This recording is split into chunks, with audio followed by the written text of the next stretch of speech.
En relación a mi hija, estábamos en común acuerdo. Desde que nos separamos ya imaginé que él pediría que ella viviera con él también, por el hecho de que comentaba conmigo que le gustaría que los otros 2 hijos vivieran con él. Entonces ya sabía que tendríamos esa conversación. Y antes incluso de que tuviéramos esa conversación pensé mucho en los pros y contras. Y cuando fuimos a tener esa conversación por WhatsApp, yo ya en la otra casa, decidí que permitiría que mi hija viviera con él también. Entonces cuando nos separamos mi hija tenía creo que alrededor de 1 año y 8 meses, algo así. Y por más doloroso que fuera que ella estuviera días con él, yo lejos de ella, pensé, me acordé de mi historia, de la falta que sentía de mi papá en mi infancia, principalmente lo que observo de la ausencia paterna en la vida de los hijos y el impacto que eso causa directa e indirectamente. Entonces solo pensé en lo mejor para mi hija. Entonces desde el inicio ella no sintió esa separación por así decirlo de la mamá y el papá porque continuó conviviendo igual con la mamá y con el papá, solo que ahora siendo una semana directo con la mamá, una semana directo con el papá. Tanto que hasta hoy, tiene 4 años, hasta hoy nunca comentó sobre eso. Entonces esos días hasta me preguntó mamá, ¿conoces a mi papá? Porque en su cabeza si yo soy la mamá y él es el papá, para ella eso es suficiente. Me quedé más o menos 1 año soltera, sin literalmente correr detrás de eso, sin buscar nada de relacionamiento, estaba literalmente enfocada en montar la nueva casa de la mejor forma posible para mí, para mi hija, muy enfocada también en el trabajo porque el trabajo exigía mucho de mí. En la época estaba como coordinadora de enfermería, entonces trabajaba de lunes a viernes intensamente durante todo el día. Por la noche y el fin de semana seguía trabajando por teléfono, tenía que tener cierta disponibilidad total y eso chupaba mucha de mi energía. Entonces o estaba enfocada en cuestiones de trabajo o estaba enfocada en cuestiones de mi hija, de la casa, y también siempre continuando enfocada en Dios, también involucrada en la iglesia, tratando de seguir mi vida normalmente. Y cuando fui a vivir al condominio donde vivía mi mamá ya iba a una iglesia y empecé a ir a esa iglesia con ella hasta por la facilidad del desplazamiento, porque en la región no había iglesias cerca y mi mamá tiene vehículo propio. Entonces empecé a ir a la misma iglesia que ella en esa época en que me separé y fui a vivir cerca de ella.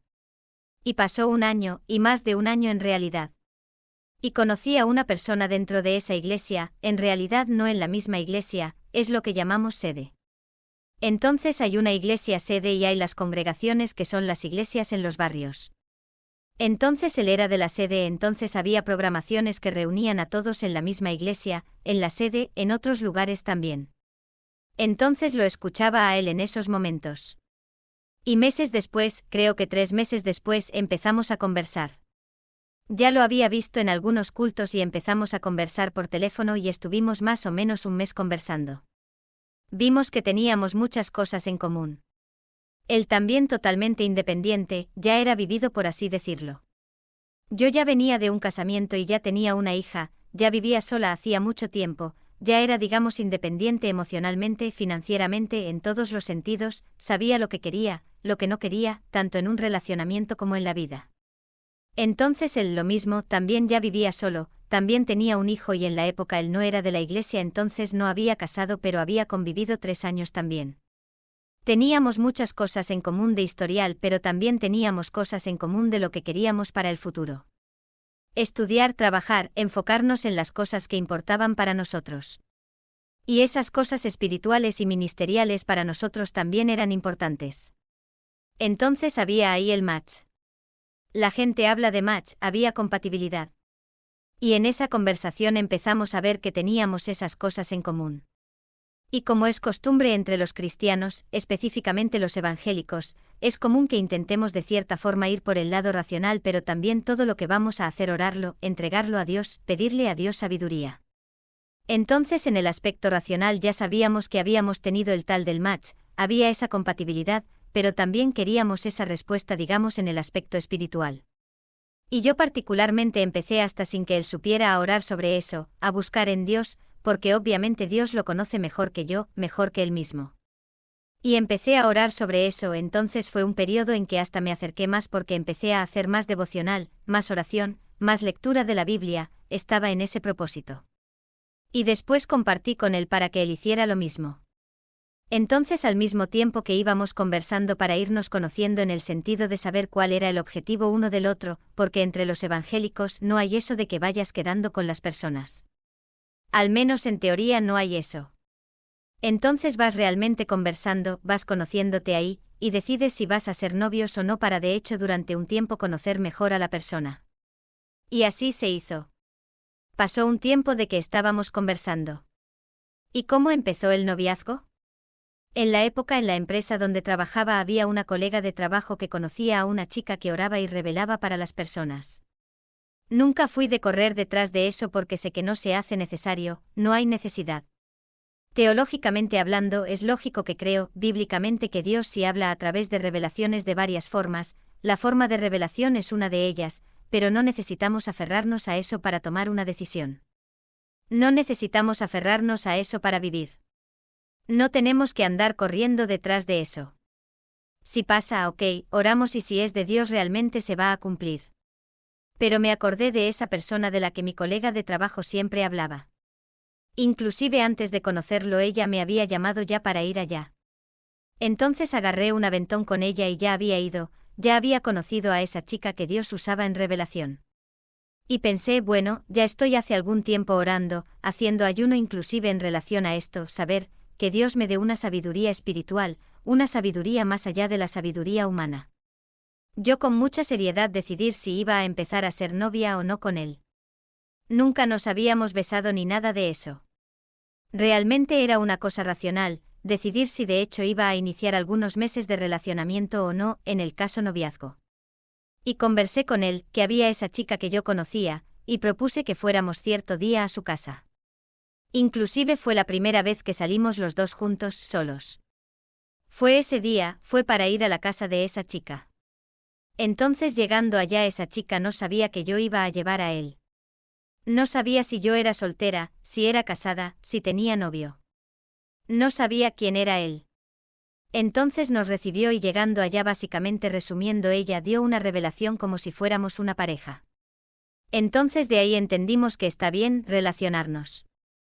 Ya habíamos tenido todas las conversas posibles y necesarias para conocernos, saber si teníamos el mismo propósito, objetivo de vida, gustos, y aquello para nosotros fue suficiente. Entonces a partir de ese día saliendo de la casa de esa chica decidimos que íbamos a empezar a ser novios. Entonces el noviazgo empezó de esa forma. Fue un noviazgo relativamente rápido, duró como un año. Y en ese proceso, como dije, yo sabía lo que quería, él sabía lo que quería. Ya habíamos vivido muchas experiencias, inclusive de casamiento, hijos. Entonces tampoco queríamos estar perdiendo tiempo por así decirlo. Y visto que el noviazgo evangélico también tiene sus particularidades, que creo que la gente sabe, entonces tiende a no durar tantos años, tanto tiempo por esas cuestiones. Entonces no estuvimos tanto tiempo de novios por todos esos motivos y empezamos a organizar el casamiento, donde íbamos a vivir. Y básicamente en el noviazgo recuerdo venir pensamientos en el sentido de no creo que esté viviendo esto, no creo que finalmente lo que le pedí a Dios está pasando. Ser tratada como una princesa, ser tratada como una persona, sentirme realmente amada. Tiene una persona que realmente demuestra que le gustas. Porque fue totalmente lo opuesto en ese sentido de mi otro relacionamiento. Entonces quería estar conmigo todo el tiempo que tuviera libre. Yo tenía que a veces hasta frenar un poco en el sentido de que también tenía algún otro compromiso. Y él era muy cariñoso, muy cariñoso. En el primer mes de noviazgo fue a la salida de mi trabajo, llevó un ramo de flores. El segundo mes, el tercer mes también me dio un ramo de flores. Yo nunca había recibido un ramo de flores. Entonces parece una cosa simple pero que para mi realidad de vida no era aquello. Yo le daba mucho valor. Y él siempre muy cariñoso en las palabras, en los gestos, físicamente también muy de abrazar. Entonces me pasaba una seguridad principalmente emocional y pasaba una seguridad también en el sentido de que como dije está corriendo detrás de las mismas cosas que yo. En la época estaba trabajando, estaba entrando a la universidad, había logrado pasar en el Instituto Federal, entonces en la carrera de ingeniería, trabajaba y estaba para iniciar la universidad cuando empezamos el noviazgo, estaba con muchos planes. Por cuestiones de dificultad de su vida no había hecho la universidad antes porque para él la prioridad tuvo que ser trabajar. Y tuvo de cierta forma una infancia bien diferente de la mía pero también difícil, solo que en otros sentidos, y para nosotros lo que importaba es que en ese momento que nos habíamos encontrado, que nos habíamos conocido, queríamos, estábamos en busca de lo mismo, y de hacer uno al otro feliz, de acercarnos cada vez más a Dios, de construir nuestra familia. Esos eran los objetivos principales. Él empezó a mostrarse totalmente diferente infelizmente solo después de que nos casamos. En el noviazgo fue literalmente el príncipe. Fui tratada como una princesa, como una reina, pero literalmente a partir de la luna de miel creo que puedo decir que empecé a percibir algunas cosas fuera de lo normal. Al principio del noviazgo había tenido como 2 episodios de celos solamente del papá de mi hija. Al principio lo tomé como algo, conversé con él, obvio que no necesitaba eso, que yo no daba motivos, ni el papá de mi hija daba motivos. Entonces hubo esa conversa seria, respetuosa. Pero hasta entonces pensaba que era normal porque bueno, tuve un casamiento anterior con la persona y tengo una hija con la persona, entonces voy a tener que convivir y de cierta forma mantener un contacto con la persona por cuenta de mi hija. Como tendría que tener algún tipo de contacto, entonces minimicé la situación y lo encontré normal. Por ejemplo, en la época de vacaciones de mi hija, el papá de ella viene hasta mi casa para recogerla porque como la escuela no está funcionando no hay cómo recogerla en la escuela. Entonces tiene que venir, viene hasta mi casa y la recoge, lo cual es normal porque para recogerla no tendría otra forma. Entonces él se quedaba, él va ahí y como es, conversas con él, ¿cuál es? Que en el caso era en la portería que él la recogía. Entonces yo bajaba, se la entregaba y como mucho así una buenas noches y si tenía alguna información pequeña de la nena. Entonces realmente la única forma de celos que demostró fue en relación a eso, lo cual hasta entonces no encontré nada, una señal de alerta, así que lo encontré normal relativamente, porque también no fue una forma agresiva verbalmente que manifestó esos celos. Y nos casamos. Percibí que el día del casamiento lo sentí bien nervioso, lo cual también relativicé en el sentido de bueno, una decisión seria, es un momento extremadamente importante y definitivo. Y fuimos a la luna de miel. Viajamos a una ciudad acá cerca para pasar la luna de miel. Y él fue de acá hasta allá hablando en mi cabeza que allá en el registro civil yo le había dado una señal a alguien. En el registro civil se casaba una familia, salía, ya entraba otra, y era un tumulto muy grande de casamientos el mismo día y era todo muy rápido. Y según él antes de que entráramos para que ahí ante la jueza nos casáramos, me dijo que la familia anterior que había salido había pasado y yo me había tocado el pelo. Y según él tocar el pelo es una señal de que estás coqueteando con alguien, estás demostrando interés en la persona. Yo no percibí eso en el momento, que obviamente esa no era mi intención. Solo quería quedar bonita para las fotos con el pelo arreglado. Y él fue reclamando, hablando en mi cabeza en el recorrido entero de ida. Y la luna de miel fue relativamente buena. Él se mantuvo cariñoso pero había ese clima pesado por cuenta de eso. Recién acabamos de casarnos, no tenía nada que ver una cosa con la otra. Voy a abrir un paréntesis acá porque él tenía el trastorno de bipolaridad. Antes incluso de que nos casáramos él sabía. Perdón, antes incluso de que fuéramos novios yo ya sabía. Él fue muy claro conmigo y en ningún momento escondió que tenía ese diagnóstico de bipolaridad. Al contrario de lo que la mayoría de las personas piensan que bipolar es una persona que una hora está de un jeito y una hora está de otro, no es eso. Resumiendo, el bipolar está en la fase de depresión, que es una depresión bien similar a esa depresión común que conocemos, y la otra hora está en la fase de manía o hipomanía, que es básicamente la persona pensar que es el dueño del mundo, que va a ser el presidente, que va a ser lo que quiera. Entonces a partir del momento en que me casé empecé a percibir esas cuestiones más presentes de la bipolaridad en la vida de él, hasta porque a partir del momento en que te casas convives más con la persona, entonces eso te da más oportunidad de realmente convivir y conocerla más profundamente. Pero refuerzo que nada de eso fue motivo de nuestro término, nada de eso fue motivo de discusiones, de desacuerdos.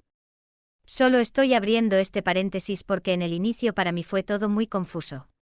Primero porque no entendía por qué él empezó a partir del momento en que nos casamos a tener celos totalmente ilusorios e intentaba entender el porqué para intentar resolver la situación. Entonces quería saber cuál es la raíz de la causa del problema para intentar juntamente con él resolver la situación. Y antes incluso de que fuéramos novios, apenas él dijo que tenía ese diagnóstico, empecé a estudiar mucho entonces todo lo posible que había de contenido, podcasts de psiquiatras, de psicólogos, archivos, artículos. Entonces me profundicé en ese asunto antes incluso de que fuéramos novios porque si sé que él tiene un diagnóstico, decido asumir un relacionamiento, tengo que de hecho asumirlo junto con el diagnóstico. Y fue lo que hice de forma tranquila. Quien ya convivió o convive con una persona que tiene el trastorno de bipolaridad que hace el tratamiento correctamente sabe que es normal convivir con la persona. La persona si está estabilizada es normal, es una persona común. Pero a partir del momento en que nos casamos y él empezó a tener esas actitudes totalmente extrañas, empecé a cuestionarme, Dios mío, de todo lo que ya consumí sobre el asunto de bipolaridad, porque durante nuestro noviazgo también continué estudiando sobre eso, hasta para ver si estaba haciendo el tratamiento correctamente. Yo como enfermera también fue un asunto que me interesó, me dediqué hasta por la cuestión de conocimiento.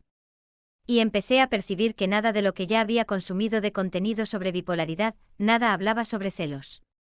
Ya había visto relato de muchas personas que estaban casadas con alguien que tiene bipolaridad, relato de personas que tienen bipolaridad, relato de profesionales que tratan bipolares, y nunca nadie había citado que los celos eran una característica de un bipolar. Entonces volví a consumir frenéticamente contenido para intentar entender si había algo hablando sobre eso, pero no encontraba. Inclusive encontré de esas investigaciones terminé topándome con el borderline también. Y en un corto periodo de tiempo pensé que habría posibilidad de ser borderline porque el borderline tiene ese miedo de perder a la persona. Entonces a veces la forma de él de reaccionar a ese miedo es un miedo no común que ahí asusta a las personas. Hay algunos que hasta se autolesionan. Mira, si me dejas me voy a matar, me voy a automutil. Entonces ese es lo más común de reacción de ellos. Pero no tenía nada que ver con el tipo de reacción del hasta entonces actual compañero. La cuestión de él era cuestión de celos. Y dentro del borderline no veía a nadie que fuera border y nadie que convivía con quien era border hablando sobre eso, ejemplificando exactamente o bien parecido con lo que yo estaba viviendo. Entonces me quedaba desesperada porque no había una raíz, no había explicación. Y al mismo tiempo simultáneamente también buscando en Dios entender qué estaba pasando, si era alguna raíz espiritual, si era algo espiritual exclusivamente. Estábamos al mismo tiempo en la época en que oraba, que también ayunaba pidiendo ayuda de Dios, una ayuda espiritual. Yo estudiaba, investigaba, me atentaba si él estaba tomando las medicaciones correctas. Inclusive en esos periodos fuimos algunas veces a psiquiatras para intentar entender qué estaba pasando, si el tratamiento de él estaba correcto.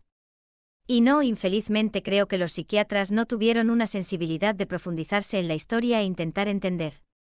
Bueno, ya que esto no tiene que ver con la bipolaridad, déjame investigar acá más profundo. Porque yo ya llegué a llorar en consultorio psiquiátrico. Él estaba yendo como paciente y yo que llegué porque estaba en un periodo de agotamiento mental, emocional, físico, porque no servía conversar con él, no servía nada y nadie podía ayudarme. Y eso era lo desesperante, nadie podía ayudarme. Y en ese periodo el silencio de Dios, que era la persona que estaba percibiendo que podría ayudarme. Y me sentía sola en el sentido de que nadie podía hacer nada y al final ni yo misma podía hacer, pero estaba intentando hacer lo que era posible, lo que estaba a mi alcance, e inclusive dinero que no podíamos gastar en psiquiatría. Fui detrás todavía más del historial de él en relación a la bipolaridad. Entonces fuimos a un hospital donde había estado internado cuando fue diagnosticado, que hasta entonces no sabía que tenía bipolaridad. Entonces sacamos la copia del prontuario y yo como enfermera eso ayudó mucho. Entonces me dediqué sobre eso realmente intentando entender la raíz, dónde empezó. Y le preguntaba a él si era celoso en ese nivel también en otro relacionamiento. Decía que no. Inclusive entré en contacto con la hermana de él para que ella entrara en contacto con la ex de él para ver si confirmaba las informaciones. Y le expliqué a la hermana de él lo que estaba pasando. Y ella dijo: Lucía, nunca presencié nada parecido con lo que estás hablando en el otro relacionamiento que él tuvo. Y ella entró en contacto con la ex de él y realmente dijo que no hubo nada de eso de celos. En realidad ella no sabía el contexto por el cual la hermana de él estaba preguntando. La hermana de él solo dijo que ellos estaban teniendo ese tratamiento psiquiátrico en relación a la bipolaridad y que estaban investigando algunas cosas del pasado para intentar entender. Entonces fue esa excusa que la hermana de él dio a la ex del por qué estaba preguntando eso. Y ella dijo: inclusive ni sé por qué no funcionó, tipo era para que estuviéramos juntos. Pero según él y la hermana confirmó que habían terminado porque él empezó a querer estudiar, trabajar, correr detrás y ella no quería saber de eso. Entonces él empezó a enfocarse en esas cuestiones y correr detrás y como eso empezó a demandar mucho tiempo de él también, ella empezó a sentir una ausencia de él por falta de tiempo. Y la hermana, él confirmó que el término fue realmente por eso, confirmó para la hermana de él. ¿De qué se trataban esos celos? Básicamente si estábamos en la calle y yo me tocaba el pelo ya era. Estoy coqueteando con alguien. En ese año que estuve con él fue el peor año de mi vida, que fue en el caso el año pasado. Tuve mi peor cumpleaños, mi peor día de las madres, el peor cumpleaños de mi hija. Fue el peor año de mi vida. Recuerdo que el día de las madres estaba combinado que el domingo iba a pasar junto con mi abuela, junto con mi mamá, llevar a mi hija. Solo que el sábado anterior él había empezado una discusión conmigo porque había una cobranza sexual muy grande, una presión muy grande de hacer cosas que en mi opinión no eran saludables ni siquiera dentro de un matrimonio. Después de que nos casamos él empezó a cobrarme tener relación todo el tiempo que estuviéramos en casa. Entonces el fin de semana, por ejemplo, todos los días de la semana, incluso trabajando fuera, llegando a casa, trabajando, haciendo las cosas de la casa, incluso estando con mi hija. Entonces después de que yo finalizara todo, siempre tenía que estar disponible, dispuesta, queriendo con la misma intensidad que él. Y en el inicio confieso que pensé que interesante una persona que porque para mí pensaba, realmente debo ser muy deseada por él. Entonces mi autoestima en ese sentido estaba muy bien porque incluso yo cansada, incluso yo no estando físicamente en mi mejor momento, era una persona que demostraba que siempre tenía interés.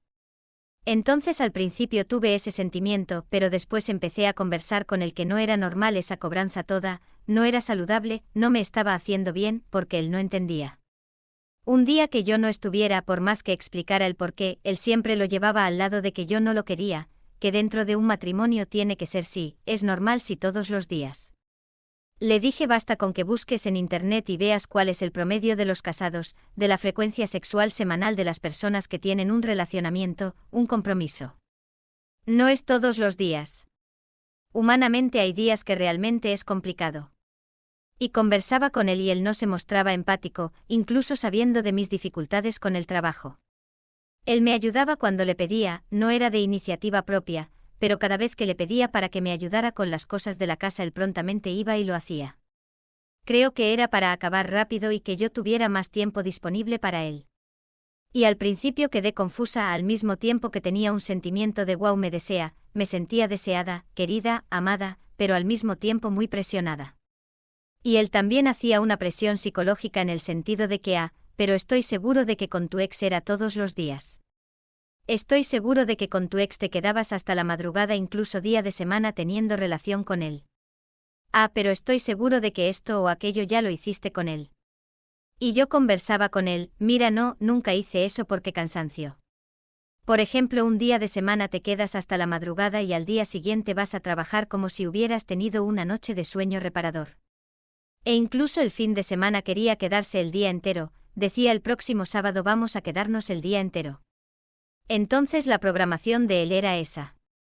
Si está en casa la programación para él sería esa. Entonces como dije al inicio, al mismo tiempo que en el otro relacionamiento yo tenía ausencia, en este era todo muy intenso. Entonces de cualquier forma no era saludable porque era demasiado. Al inicio él me presionaba a también ser demasiado en el mismo sentido que él y él afirmaba con toda propiedad, con toda convicción de que yo hacía con el ex y no hacía con él. Entonces significa que todavía tengo interés en mi ex y no tengo interés en él. Es lo que él decía. Y ahí llegas a un punto en que te desgastas intentando explicar y comprobar que no es nada de eso. Y llegas a una época en que percibes que no hay nada que puedas decir, la persona va a quedarse ahí insistiendo con lo mismo. Entonces además de eso, abro un paréntesis acá para decir que existe sí violencia sexual dentro de un matrimonio, e inclusive es una violencia psicológica también. Entonces él se daba vuelta hacia mí, por ejemplo yo estaba en la cocina haciendo un almuerzo, estaba la botella de aceite, él se daba vuelta y de la nada estábamos en un clima armonioso, abrazándome, besándome, de la nada él decía que simplemente iba a introducir aquella botella en mí en el momento en que estuviéramos teniendo relación. Y lo decía de una forma tan liviana que yo no sabía si aquello me asustaba. Yo preguntaba dónde, cuándo, por qué. Y él afirmaba que eso es normal entre una pareja. Y yo decía hasta donde yo sé, hasta donde yo viví, eso no es normal, y no hace falta ni haber vivido, fisiológicamente eso no es normal, es peligroso inclusive. Y no servía, intentaba explicar fisiológicamente, intentaba explicar en todos los sentidos y él afirmaba que con toda seguridad yo ya lo había hecho con mi ex y no quería hacerlo con él, entonces no me gustaba él, y además de no gustarle yo todavía tenía interés en mi ex, porque si no quería hacerlo con él es porque me quedaba pensando en el ex y todo era el ex. Ex. En relación a los celos tuvo una situación, la del Día de las Madres el sábado. Él se quedó cobrándome mucho que nos quedáramos hasta la madrugada teniendo relación. Y no es que negara tener la relación, pero ya decía que no soportaría quedarme hasta la madrugada teniendo relación y para él no era suficiente. Podría explicar de todas las formas posibles. Entonces a veces teníamos relación bajo esa presión de parte de él, entonces no había como ser placentera, y al mismo tiempo él se quedaba malhumorado porque no había sido, hasta habíamos tenido relación pero no había sido exactamente como él quería. Y ese día tuvimos esa discusión de yo una vez más intentando explicarle el porqué. Y creo que ni tuvimos relación. Y me fui a dormir y él no fue a dormir. Dijo que no iba a dormir. Y recuerdo que yo nunca tuve dificultad para dormir. Puede estar la casa en llamas, puede ser el problema que sea, mi sueño es esencial para que al día siguiente continúe intentando resolver la situación. Entonces nunca tuve insomnio, preocupación, ansiedad, nunca me impidieron dormir bien por la noche, gracias a Dios. Sé que algunas personas tienen esa dificultad, a veces pasa algo y termina quitándoles el sueño. Entonces me fui a dormir, al día siguiente desperté y él estaba atontado de remedio. ¿Por qué hablé de la bipolaridad? Porque él, quien es bipolar, tiene que tomar una medicación, un tipo de medicación que da mucho sueño. Entonces como fue a dormir ya y prácticamente se quedó despierto hasta la madrugada, yo durmiendo y él fue a tomar esas medicaciones solamente cuando ya estaba casi amaneciendo. Entonces pasó el Día de las Madres, el domingo entero durmiendo prácticamente con sueño lento. Y el bipolar generalmente si no toma medicación no duerme, no siente sueño, o duerme 2 horitas, porque es un problema en el metabolismo de la persona. Entonces esa medicación ayuda a dormir y también es antipsicótica, entonces auxilia a la persona a no estar en esos extremos, a no entrar en la fase de depresión ni de manía, está equilibrado. Entonces mi Día de las Madres estaba tan destrozada porque ya habían pasado varias situaciones, a pesar de que nos habíamos casado recientemente ya habían pasado muchas situaciones desgastantes, humillantes, hasta porque si él sentía celos de mí en medio de la calle podía estar quien fuera, él empezaba a discutir. Entonces era humillada. Y por nada, por no haber hecho nada. Y mandé un mensaje a mi mamá diciendo que no iría al almuerzo, que explicaba después pero que estaba todo bien. Y cuando fue el domingo por la noche sugerí a mi mamá que cenáramos juntos ya que no habíamos almorzado. Entonces fuimos al restaurante después del culto, éramos de la misma iglesia. Y llegando al restaurante yo estaba sentada de frente a él, mi mamá a mi lado y mi padrastro al lado de él. Él empezó a cerrar la cara como siempre. Entonces en esa época ya lo conocía en ese sentido. Ya imaginé ahí viene algo. Intenté disimuladamente delante de mi mamá y mi padrastro preguntar qué pasó, por qué estás así. Y nada discreto él empezó a decir que yo estaba coqueteando con una persona, con un muchacho que estaba atrás de él en la mesa de atrás. Y yo obviamente sin entender nada fui a intentar aplacar la situación para que pudiéramos concluir al menos la noche. Entonces una noche al menos mínimamente agradable, saludable. Y dije pero ni estoy viendo quién está atrás de ti exactamente porque tú estás en mi frente. Entonces como estoy coqueteando con la persona que está atrás de ti y tú estás en mi frente. Si coqueteo con alguien tú estando en mi frente, mi mamá, mi padrastro estando acá, no tiene sentido ninguno. Y también empezó a tener celos del mesero porque solo el hecho de buenas noches, así gracias. Eso para él, ser educada, significaba que demostraba interés por la persona. Entonces es eso que no entendía, porque no había motivo ninguno. Nunca oí decir que una persona tiene celos por el hecho de que seas educada, por el hecho de que no estés haciendo nada, solo por el hecho de que seas la mujer y la persona allá sea un hombre, para él ya era motivo de sentir celos, sentir esa inseguridad. Inclusive empecé a conversar con el que pensaba que necesitaba hacer terapia relacionada a eso, que pensaba que la única explicación que habría entonces es que era extremadamente inseguro o que yo no hacía nada y tenía. Él hasta llegó a hacer terapia pero fueron pocas sesiones. No sé exactamente qué decía en la terapia, pero al principio es como si fuera una terapia de él discutiendo con la psicóloga sobre nuestro relacionamiento. Entonces no sé si hablaba sobre sus frustraciones, principalmente en esa área sexual, si le decía a la psicóloga que yo era una persona que me quedaba coqueteando con los hombres, o si realmente hablaba la realidad. Pero cuando yo estaba con él, por ejemplo en una consulta psiquiátrica que fuimos a hablar sobre eso o con nuestro pastor, porque nuestro pastor empecé a contarle lo que estaba pasando para que fuera una ayuda para nosotros, hasta porque nuestro pastor conocía a mi ex mucho mejor que yo porque ya venían conviviendo juntos como si fuera padre e hijo, porque la familia de él es totalmente disfuncional. Ahora entiendo que estaba viviendo lo que se llama un trauma bond, un vínculo traumático. Es cuando tu cerebro queda literalmente enganchado a una persona que te hace daño. La neurociencia explica que en relaciones así el cerebro libera dopamina de forma intermitente. Cuando él era cariñoso mi cerebro recibía una dosis de dopamina, me sentía en las nubes. Cuando era cruel esa dopamina caía bruscamente y mi cerebro entraba en modo de abstinencia como si fuera una droga. Entonces inconscientemente yo hacía cualquier cosa para recuperar ese subidón, para volver a sentir su cariño. Es exactamente así como funcionan las adicciones. Y eso explica por qué yo, una mujer inteligente, una enfermera con estudios, con experiencia de vida, no lograba simplemente irme. No era debilidad. Era química cerebral. Entonces el pastor nos abrazó, él no solo en el aspecto espiritual, una referencia espiritual, sino también una referencia de ayuda cuando necesitara. Entonces antes incluso de que fuéramos novios, de que nos conociéramos, él ya tenía ese vínculo con nuestro pastor. Entonces empecé a relatar hasta en el sentido de que intentara traerme alguna claridad, sea humana sea espiritual, de qué estaba pasando y nadie lograba entender. Pasábamos con psiquiatra, psicólogo, nuestro líder espiritual. En ese día del restaurante del Día de las Madres, tuve que empezar a contarle a mi mamá de una forma sutil porque no iba a preocuparla. Pero resumí, dije que él tenía celos. Y a partir de ese momento ella empezó también a involucrarse en la historia, pero intentaba involucrarla lo menos posible. Y todo fue tan rápido y tan intenso que todos empezaron a decir: Lucía, si él no mejora infelizmente no hay nada que hacer, ya hiciste de todo. Nos sentamos a conversar con él confirma todo eso, realmente dice que no tiene base, tú no hiciste nada, no hay motivo.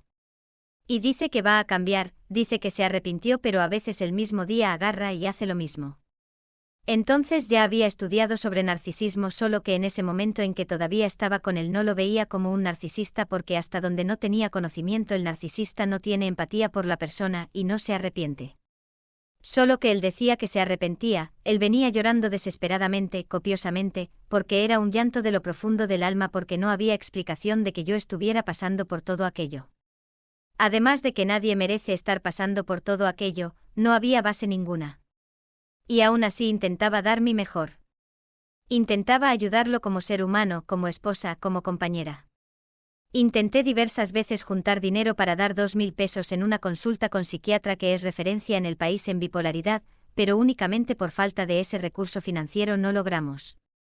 Y él no se rehusaba a ir a consulta, no se rehusaba a hacer terapia, lo que generalmente el narcisista rechaza porque no se ve como equivocado, no se ve como alguien que necesita ese tipo de ayuda. Y para mí era muy confuso, lo que dejaba todo más difícil, porque al mismo tiempo que al final rodaba y veía que no era sobre bipolaridad, rodé, vi que no era sobre borderline, rodé sobre narcisismo y mi ficha tampoco, las cosas no encajaban, la ficha no caía porque él venía llorando diciendo que estaba arrepentido, que realmente no tenía sentido ninguno, que me amaba, que no quería perderme, que yo no merecía eso. Y cuando ese relacionamiento terminó entendí que al final no importa lo que la persona diga, importa lo que haga. Entonces al final, por más que dijera que no quería hacer nada de aquello, que se arrepentía, por más que pidiera perdón, inclusive muchas veces se arrodilló a mi lado en el cuarto para orar y pedir perdón a Dios también y pedir ayuda de Dios. Oraba en voz alta. Muchas veces lo escuchaba. Inclusive hay un versículo que dice que el marido que trata mal a su esposa, sus oraciones no son escuchadas. Eso es bíblico. Y él me hablaba constantemente sobre ese versículo, decía que tenía mucha preocupación en tratarme bien porque si no me trataba bien sus oraciones no eran escuchadas. Entonces para mí era muy confuso, porque al mismo tiempo que me trataba muy bien, que tenía ese conocimiento, que demostraba esa preocupación, el mismo día hacía algo relacionado siempre a celos. Tenía algún comportamiento que culminaba en algo que iba a lastimarme, que yo iba a llorar, que iba a acabar con el día. Recuerdo que hubo un día que nos quedamos 3 días sin tener ninguna discusión y yo ya estaba en un estado en que era normal tener discusión, era normal, era mi realidad ya a pesar de poco tiempo de matrimonio. Nuestro matrimonio duró un total de 10 meses, pero era todos los días esa misma cosa, esa misma rutina. Y recuerdo que me sorprendí cuando nos quedamos 3 días sin que él tuviera celos, demostrara celos y empezara una discusión, problema. Y dije, Dios mío, qué sensación buena, es lo que debería ser normal. Es lo que debería ser como. Y yo agradeciendo a Dios por lo mínimo, por lo que debería ser rutina. Y me quedaba orando, Dios mío, que continúe, Dios mío, nunca deseé tanto un milagro. Y era exactamente por lo que buscaba, porque ya había percibido que nadie iba a lograr resolver la situación, dependía exclusivamente de que él cambiara. Lo que estaba viviendo tiene un nombre en psicología, gaslighting.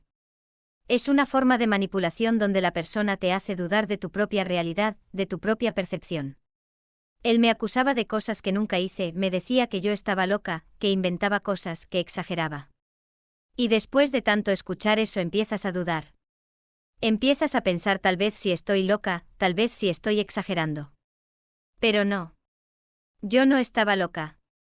Lo que pasa es que el gaslighting es una técnica de abuso psicológico tan efectiva que hasta la víctima más fuerte puede empezar a cuestionar su cordura. Y eso es exactamente lo que él buscaba, que yo dudara de mí misma para mantenerme controlada, y siempre creí, pero llegó una fase en que ya sabía, pero parece que todavía quería intentar de alguna forma resolver e intentar que funcionara. Ya sabía que Dios no actúa donde no tiene legalidad. Si la persona puede decir lo que sea, que cree en Dios, que quiere seguir lo que está en la Biblia, que quiere esto, importa lo que hace. Y si la persona no se arrepiente verdaderamente, Dios no hace eso. O sea, no serviría que yo continuara haciendo ayuno, oración, haciendo lo que fuera si él mismo no quisiera arrepentirse y correr detrás, hacer lo que tuviera que ser hecho. Entonces Dios sí es un Dios que hace milagros, pero no es nuestro papel intentar ir cambiando al otro, pagando un precio por el otro, porque es el otro quien tiene que querer, es el otro quien tiene que hacer lo necesario. Pero me quedé 10 meses haciendo lo posible hasta porque quería tener una conciencia muy tranquila conmigo misma de que había hecho todo lo que estuviera a mi alcance. Y de verdad no me arrepiento de haber dado mi mejor incluso viviendo todo eso. Infelizmente esas cosas solo empezaron a surgir realmente en el matrimonio, porque si fui capaz de terminar el matrimonio ciertamente habría sido capaz de terminar el noviazgo si él hubiera demostrado ser quien era en el noviazgo. Entonces creo que la infelicidad fue esa. Pero hoy por experiencia propia sé que es posible que la persona haga lo que sea, inclusive fingir ser alguien que no es hasta que logra el objetivo final. Que en nuestro caso creo que el objetivo final de él era casarse conmigo porque sabía de la importancia del matrimonio en el medio espiritual. Sabía de la importancia del matrimonio para mí, sabía cuánto deseaba que realmente fuera para siempre, que fuera algo saludable, funcional. Creo que pensó que tal vez yo no tendría coraje, al menos no tan rápido, de salir de esa situación. Entonces, de la misma forma que él fue intenso en esas cosas malas que hizo, fui intensa haciendo cosas buenas intentando resolver la situación.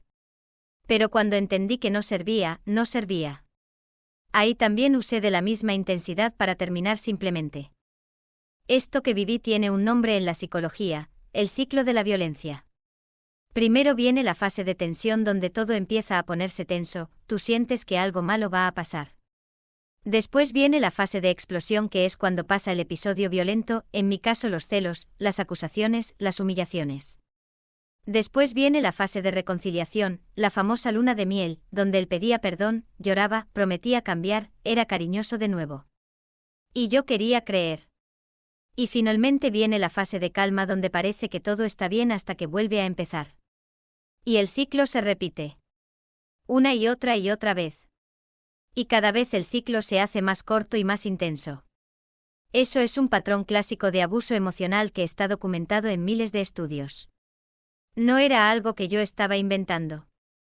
Era algo real, peligroso y que estaba destruyendo mi salud mental. Y después de que terminó no miré para atrás, inclusive lo bloqueé de todo porque al mismo tiempo que se quedaba mandando mensajes culpándome por el término, tienes que mejorar tu comportamiento porque todo esto pasa por culpa tuya, tú no puedes hablar con las personas, con hombres casados, no puedes esto o aquello, o sea siempre culpándome. Y al mismo tiempo que ya después de separada de los mensajes él decía eso, yo no respondía nada porque no hay nada que decir. Y como dije, cuando decides dar un basta no es de la noche a la mañana. Entonces ya te vas despidiendo de la persona, ya vas aceptando el fin, ya vas entendiendo que no va a funcionar, no tengo nada que hacer. Entonces para mí los 2 divorcios fueron fáciles porque lo que tenía que sufrir sufrí mientras estaba con la persona. Lo que tenía que hacer a favor de intentar realmente lo hice. Entonces no sufrí, no tuve dependencia emocional. No voy a decir que no sufrí nada porque te acostumbras a tener a la persona como compañía en el día a día y de la nada estás sola de nuevo en una casa sola, a pesar de tener a mi hija pero siempre estaba con ella. Y no es el mismo tipo de compañía. Entonces ya tenías planes, ya tenías una rutina con la persona. Pero basta con que recuerdes el motivo por el cual terminaste, que aquella tristeza de después del término desaparece rapidito, al menos para mí funcionó muy bien. Y creo que es básicamente eso. Algunos ejemplos más de celos. En mi cumpleaños fuimos a casa de una tía que quedaba como 1 hora en auto. Y fuimos de acá hasta allá también hablando cosas como si yo lo estuviera engañando con alguien del trabajo, engañando con alguien de la iglesia. Entonces era siempre conversaciones en ese sentido y no respetaba a quien fuera. Ese día específico en el auto estaba mi hija, que en la época iba a cumplir 3 años e iba a hacer eso. Y estaba el hermano de él, que era un preadolescente, y él discutiendo conmigo y hasta algún riesgo de que pasara hasta un accidente de tránsito. Y el día de mi cumpleaños en presencia de 2 niños, un día que tendría todo para ser divertido, liviano, saludable, él también destruyó un día más. Pero como dije, era común ya. Y en el cumpleaños de mi hija él se había enojado con el novio de una prima mía en la época. Y al final del cumpleaños había unas mesas de plástico esparcidas y yo estaba en un lado de la pared recogiendo las sillas y colocándolas una encima de la otra, y del otro lado, no sé a qué distancia en la otra pared, estaba ese novio de mi prima sentado comiendo. Era fin de fiesta y yo ya estaba guardando las sillas. Y ellos estaban en la calle, había unas personas que se estaban yendo. Y él vino en mi dirección diciendo, las personas que estaban más cerca escucharon, que yo estaba coqueteando con el novio de mi prima de la época, porque yo me estaba insinuando, es como si me estuviera inclinando para agarrar una silla y colocarla encima de la otra y me estuviera insinuando con mi cuerpo para el que estaba atrás. Y simplemente aquello terminó. Solo recogí las cosas que teníamos que llevar a casa, me fui sin despedirme de las personas. Y él vino atrás hablando en mi cabeza. Yo con mi hija, día del cumpleaños de ella. Llegamos a casa, él continuó hablando. Fui a cuidar de mi hija, le pedí solo cuidando de mi hija, la acuesto y después sigues hablando. Yo sabía que iba a hablar. Entonces pedía al menos ahora no, después conversamos. Y había veces que ni Lance respetaba o se quedaba presionándome para que la acostara rápido. Él no la trataba mal. Pero eso en verdad ya es uno de los impactos tanto para conmigo como para con ella. Entonces es suficiente. Y otra situación también que él tuvo celos, creo que también del papá de ella, en una situación también que él necesitó venir a buscarla en la portería de casa porque estaba en las vacaciones escolares. Y él por celos, inclusive cuando pasaba él se quedaba mirando desde la ventana, yo allá abajo llevando a mi hija al papá. A veces hasta bajar junto también. Entonces y él decía que yo tenía intenciones con el papá de mi hija y que él también tenía intenciones conmigo, incluso él estando ahí al lado.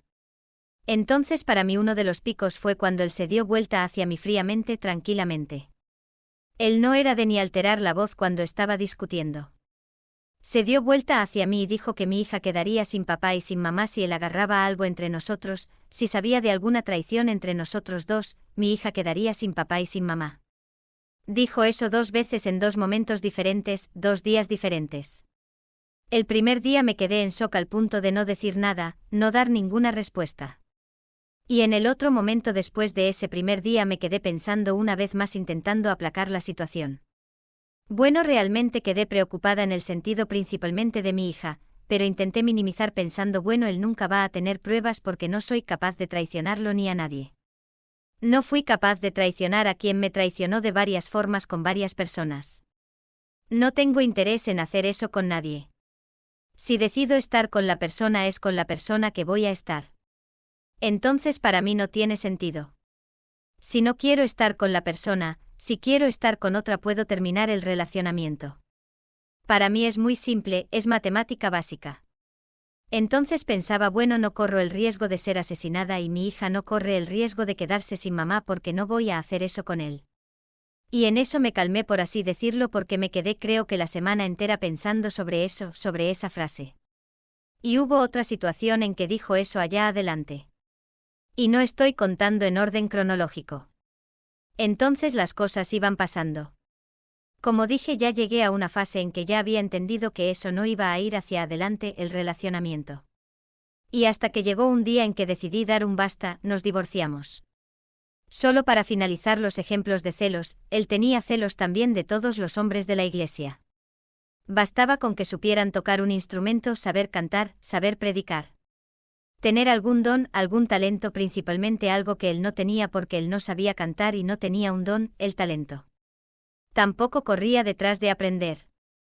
Entonces se quedaba hablando mal de la nada para mí de esas personas.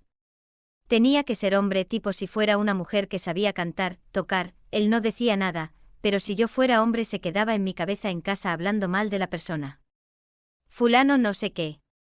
Entonces creo que al final era también esa cuestión de inseguridad porque él no tenía el don tal, el fulano, el ciclano tenía, y se quedaba diciendo que yo tenía interés en esas personas simplemente por saber cantar, simplemente por saber tocar un instrumento. Y se quedaba hablando conmigo peleando como si a te gusta fulano, te gusta ciclano por eso. A fulano le gustas y tú con certeza vas a traicionarme porque él sabe hacer tal cosa. Entonces ya hubo veces en que los celos fueron tan grandes que simplemente se levantó en medio del culto y se vino para acá porque estaba con celos de no sé qué, que fui a descubrir solo cuando llegué a casa, que me quedé la noche durmiendo y simplemente por nada. Miré para allá donde él estaba sentado asistiendo al culto y él decía a tú con certeza tienes interés en fulano. Entonces hubo una vez que hubo una persona de otra iglesia que cuando empezamos a relacionarnos él llamó, dijo que bueno, tuviste suerte. Algo así cuando empezamos el noviazgo. Y él se quedó con eso en la cabeza y desde tal se quedaba hablando cuando nos casamos que esa persona tenía interés en mí por causa de esa frase que tuvo y que yo también tenía interés en la persona porque la persona tenía auto. Otra vez dijo a tú ciertamente tienes interés en la persona porque la persona tiene un departamento. Un otro día en otra situación tienes interés en esa persona porque ella ya tuvo un relacionamiento y tuvo hijos, y te gustan los hombres que tienen hijos solo porque el papá de mi hija cuando me casé con él tenía hijos. Entonces bastaba que hubiera un hombre con barba porque el papá de mi hija tiene barba, él decía que yo tenía interés en hombres de barba. Entonces todo era motivo. Hubo un día que agarró mi celular de la nada, empezó a borrar todos los contactos. Era hombre que estaba ahí guardado en la agenda, él borraba, preguntaba quién era y sin respuesta él borraba. No era que tuviera conversación con esas personas, no estaba ahí en la agenda del celular guardada. Podría ir dando 1000 ejemplos de situaciones que viví con él siempre en el ámbito de celos y siempre él alegando que yo lo traicionaba. Y hablaba con propiedad, con propiedad. Para finalizar, un último ejemplo. Una vez fui a una tienda femenina acá cerca de casa y hablé con él, estoy en la tienda. Cuando bajé él me llamó, ni había salido bien del condominio. ¿No vas a llamarme para ir contigo? Dije, baja rapidito que la tienda ya va a cerrar, tengo prisa. Dijo, no puedo ir. Fui, llegué allá, hice lo que tenía que hacer. Y cuando estaba volviendo, ya llegando a casa, él vino, llegó cerca de mí, o sea estaba en la calle probablemente porque dio a entender que fue a seguirme para ver dónde estaba, porque cuando estaba llegando ya al condominio volviendo a casa yo pensando que él estaba en casa él vino, estaba hasta con una ropa como si fuera de caminar, la ropa que usaba cuando iba a caminar.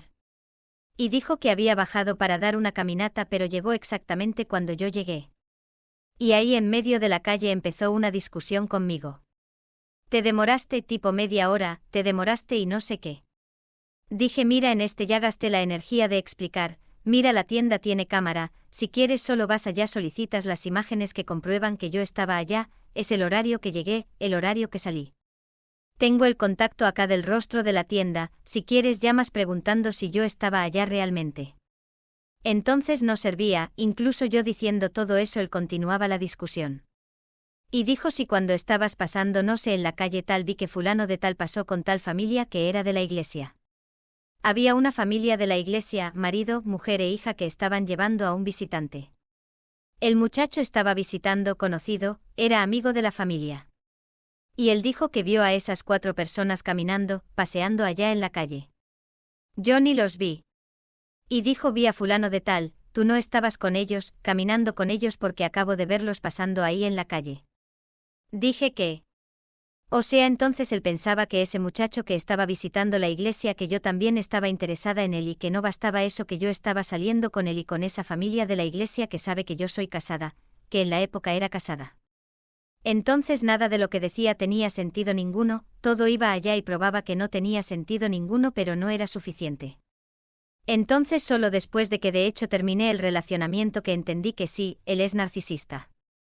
Porque a pesar de que en la época de él decía que se arrepentía, demostraba de cierta forma una empatía hacia mí porque me hacía llorar y después venía y me abrazaba, me entristecía y después venía a pedir disculpas, inclusive oraba pidiendo disculpa hasta a Dios, que sabía que estaba equivocado.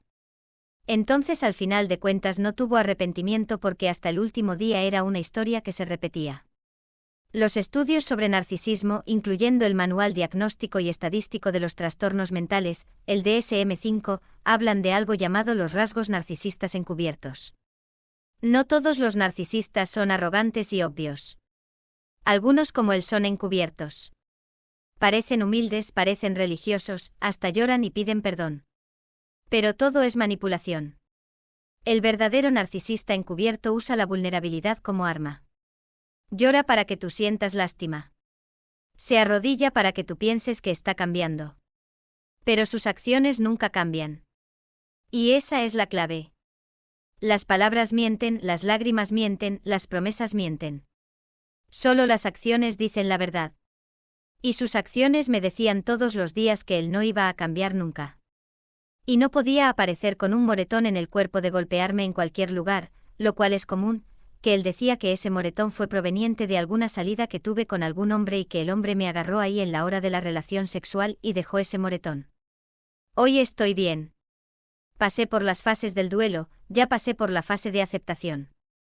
En el inicio del divorcio no fue fácil, no es ni por la dependencia emocional, no era eso porque ya fui aceptando que él no iba a cambiar y que eso iba a terminar antes.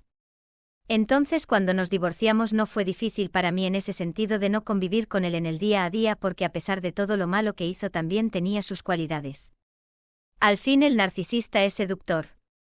Siempre tiene algo que te hace quedarte. Pero a partir del momento en que fui mucho más racional que emocional entendí que iba a ser la vida entera así. No quería eso para mi vida. Ya estaba enfermándome, iba a enfermar todavía más. Inclusive hice oraciones a Dios de que no quería vivir más. Esto es importante que lo sepan. El dolor emocional activa las mismas áreas del cerebro que el dolor físico. Hay estudios de neuroimagen que muestran que cuando sufres un rechazo intenso o abuso emocional, tu cerebro registra ese dolor de la misma forma que si te hubieran dado un golpe físico. Por eso duele tanto. Por eso hay momentos en que literalmente sientes que no puedes respirar, que te duele el pecho. No es dramático, no es exageración. Es real. Tu cerebro está procesando trauma. Y el trauma necesita tiempo para sanar, necesita ayuda profesional, necesita que te alejes de la fuente del dolor. No puedes sanar en el mismo ambiente que te enfermó. Pero al final logré ser más racional al punto de no voy a dejar que mi familia sufra por algo que yo hice. Tengo una hija, entonces no podría darle fin al problema de esa forma, dando fin a mi vida, pero había otra forma que sería divorciarme.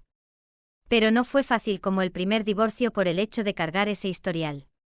Tenía 29 años y ya estaba pasando por el segundo divorcio, siendo evangélica, siendo joven, ya teniendo una hija y siendo una persona que siempre apreció tanto el matrimonio, el relacionamiento. Tal vez hasta en mis noviazgos anteriores, principalmente en mi primer matrimonio, el hecho de haber idealizado tanto un matrimonio, un relacionamiento, tal vez me hizo aceptar todavía algunas cosas, me hizo tapar los ojos para otras cosas. Pero gracias a Dios logré incluso viviendo todo eso ser racional lo suficiente para dar un basta en mi tiempo, en el tiempo en que realmente sentí que no, di mi máximo y la persona ni el mínimo. Pero hacía cuestión de hacer mi parte y eso para mí fue muy importante porque tanto en esos procesos cuando estaba en esos relacionamientos como en el después del divorcio siempre dormí tranquila, siempre tuve mi conciencia tranquila. Para mí al final eso es lo que importa. Mi índole, mi conducta, mi moral, mi ética. Hasta porque siempre quise ser, después de que nos volvemos mamás nos exigimos todavía más para ser una referencia. Y lo que me motivó también tanto a terminar con el papá de mi hija como el segundo matrimonio es que no quería que mi hija tuviera como referencia de hombre, referencia de cónyuge lo que yo tenía ahí, los relacionamientos que tuve. Tanto que me di vuelta al papá de mi hija y una de las pocas cosas que le dije cuando nos estábamos divorciando es que deseaba mucho que mejorara, que cambiara, que se quedara con una persona y no tuviera esa vida de estar con varias incluso estando en un relacionamiento serio con una persona, porque no quería que mi hija creciera pensando que eso es normal. No quería que mi hija creciera teniendo ese tipo de referencia de hombre porque no es normal, no tenemos que aceptar eso, nadie merece eso. E incluso yo apreciando el matrimonio sí, hay cosas que son obvias, hay cosas que no hay que discutir. No es aceptable. Y fue lo único que le pedí al papá de ella. Mejora por ella. Tú y yo ya no tenemos arreglo, no hay más vuelta atrás por más que digas que no vas a hacer. Aunque hasta hoy él nunca me pidió perdón por nada. El papá de mi hija nunca reconoció incluso teniendo los mensajes, nunca afirmó que hizo eso, nunca confesó y mucho menos se arrepintió. Pero le pedí mejora por tu hija, por tus hijas porque también tiene otra hija. Y hoy estoy en paz, tengo una vida normal. Desde el momento en que me divorcié volví a vivir una vida normal pero al inicio pesó mucho el hecho de que nunca va a haber cómo cambiar esta mi historia. Por más que haya quedado en el pasado, por más que haya hecho lo que creo que fue correcto que fue terminar el relacionamiento, no hay cómo borrar eso de mi historia. A pesar de que sé que no es eso lo que me define, ese título de que tengo esos 2 divorcios incluso tan joven, sé que no es eso lo que me define. Entonces como siempre digo todavía más bíblicamente sé quién soy, sé que dice Cristo que soy, y sé que bíblicamente hasta estaba respaldada en tomar esa decisión de divorcio. Entonces es lo que dije, lo que me trae paz y tranquilidad es saber que hice lo correcto, hice lo que es justo, no fui yo quien erró, no funcionó porque yo no quise, porque tuve conductas que no convienen. No fui yo. Pero obviamente hoy estoy con mucho más experiencia, mucho más bagaje, entonces va a ser mucho más difícil para una próxima persona que venga a conocer en el futuro. Ni pienso en eso ahora. Pero tampoco pienso en nunca más relacionarme porque creo que soy muy joven. Acabo de cumplir 30 años y a pesar de todo eso todavía tengo la esperanza de relacionarme con una persona, de casarme nuevamente. No tengo miedo de recomenzar mi vida toda. Tuve que recomenzar varias veces. No puedo mentir, decir que es fácil, no es. Da mucho trabajo, desgasta, da miedo. Pero siempre fui, incluso con miedo, siempre fui en busca de lo que creía era mejor, de lo que quería para mi vida. Entonces no ahorro energías para correr detrás de mis objetivos. Pero hoy con toda seguridad infelizmente aprendí creo que de la peor forma posible que fue golpeándome, pero estoy mucho más blindada de posibles personas así lleguen a mi vida nuevamente. Y creo que por el hecho de tener una hija nuestro sentido de responsabilidad, todo lo que vamos a hacer, todo lo que vamos a escoger, decidir, aumenta mucho porque no pensamos solamente en lo que va a ser bueno para nosotras, también pensamos en los hijos. Entonces es eso. Todavía tengo el sueño de vivir una vida, de tener un matrimonio, de construir una nueva familia, y que esa familia realmente sea bíblica. Porque paramos para pensar, lo que todos deseamos en un relacionamiento saludable es lo que la Biblia enseña. Entonces si la mujer hace su papel y el hombre hace su papel queda liviano, queda equilibrado para todo mundo. Más difícil es hasta dentro de las iglesias encontrar personas que no solo hablan y saben de eso sino que viven en la práctica. Esa es la cuestión. Y voy a continuar siendo la mujer, la chica que soy, de dar mi mejor, de hacer lo correcto. Pero claro estoy mucho más sabia, mucho más selectiva. Y con toda certeza el próximo que venga no es que va a encontrar una persona en pedazos, una persona traumatizada, no es eso. Pero va a encontrar una persona que sabe todavía más lo que quiere y lo que no quiere, que ciertamente ya percibiendo alguna señal roja no voy a tener dificultad ninguna de cerrar. Espero que no tenga que cerrar un matrimonio más, que se resuelva ahí hasta antes del noviazgo porque no es lo que queremos casarnos, no queremos divorciarnos. Y es eso. Lo que sí debes hacer si ves estas señales. Primero, habla con alguien de confianza. No te aísles. El abusador quiere que estés sola, que no tengas apoyo. Habla con tu mamá, con una amiga, con alguien que te quiera de verdad. Rompe el silencio. Segundo, documenta todo. Guarda mensajes, graba conversaciones si es legal en tu país, anota fechas y hechos. Si algún día necesitas poner una denuncia o pedir una orden de restricción, vas a necesitar pruebas. Tercero, busca ayuda profesional. Un psicólogo o terapeuta especializado en abuso puede ayudarte a ver con claridad lo que está pasando y a recuperar tu salud mental. No es vergüenza, es valentía. Cuarto, establece límites claros. Si decides quedarte al menos temporalmente, establece límites no negociables. Y si esos límites son violados, ten un plan de salida. Quinto, prepara un plan de emergencia. Ten dinero guardado en un lugar seguro, ten los documentos importantes a mano, ten identificado a dónde puedes ir si necesitas salir rápido. Espero que nunca lo necesites, pero es mejor tenerlo. Sexto, confía en tu instinto. Si algo se siente mal, probablemente está mal. Tu intuición existe por una razón. No la ignores por amor, por miedo, por vergüenza o por lo que digan los demás. Lo que no debes hacer bajo ninguna circunstancia. Primero, no justifiques su comportamiento. No es porque tuvo una infancia difícil, no es porque tiene un trastorno, no es porque está estresado. Nada justifica el abuso. Nada. Segundo, no te aísles de tu familia y amigos. Eso es exactamente lo que el abusador quiere. Quiere que no tengas a nadie, que dependas solo de él. Mantén tus vínculos, son tu salvación. Tercero, no esperes a que cambie solo. Las personas no cambian por amor. Cambian porque quieren, porque reconocen su problema, porque buscan ayuda profesional y porque hacen un trabajo profundo consigo mismas. Si no ves acciones concretas de cambio, no hay cambio. Cuarto, no te culpes a ti misma. No fue tu culpa. No hiciste nada para merecer eso. No eres tú la loca, la exagerada, la celosa. Él te hizo creer eso, pero no es verdad. Quinto, no pongas en riesgo tu vida o la de tus hijos. Si hay amenazas, si hay violencia, si sientes que tu vida está en peligro, sal de ahí. Tu vida vale más que cualquier matrimonio, que cualquier promesa, que cualquier sueño. Sexto, no pierdas años de tu vida esperando un milagro que no llega.